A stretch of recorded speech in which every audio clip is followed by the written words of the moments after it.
हर हर महादेव। कैसे हैं आप सब? मैं जितेंद्र। आज हम इस वीडियो में बात करने आए हैं भोजपुरी के ऑलराउंडर के बारे में। आप सब पहले कमेंट करके बताइए कि भोजपुरी के ऑलराउंडर कौन हैं। हम बताते हैं इस वीडियो में भोजपुरी के ऑलराउंडर कौन है। आज हम इस वीडियो में बात करेंगे भोजपुरी के ऑलराउंडर विजय चौहान के बारे में। कल गाना 7 बजे मीरा म्यूजिक पर विजय चौहान जी का गाना आ रहा है, जिसमें म्यूजिक दिए हैं प्रियांशु सिंह। वो चैनल भी प्रियांशु सिंह का ही है जो मीरा म्यूजिक है। गाने को लिखे हैं, पहले तो हम गाने के बारे में बता दें। गाने का नाम है बदरा, सैड सॉन्ग है।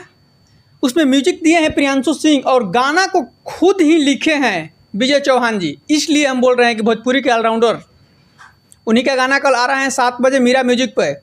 गाना एकदम ज़बरदस्त होने वाला है। वैसे भी विजय चौहान जी जो भी सैड सॉन्ग लिखते हैं एकदम ज़बरदस्त ही लिखते हैं।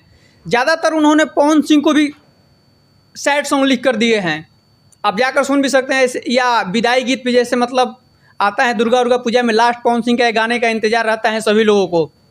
एक बार उन्होंने गाने दिए थे विदाई गीत की, कहाँ जात बाड़ू पनिया में डूबे हो, उसी टाइप का मतलब सैड सॉन्ग जो भी विजय चौहान जी लिखते हैं एकदम ज़बरदस्त लिखते हैं। आप लोग देखिए विजय चौहान जी का गाना आ रहा है। फिलहाल अभी तक के लिए बस इतना ही। कल गाना आता है तो उसका भी हम उसके बारे में देखकर बताएंगे आप सभी को। तब तक के लिए आप चैनल को सब्सक्राइब जरूर कर लें। वीडियो को लास्ट तक देखने के लिए धन्यवाद।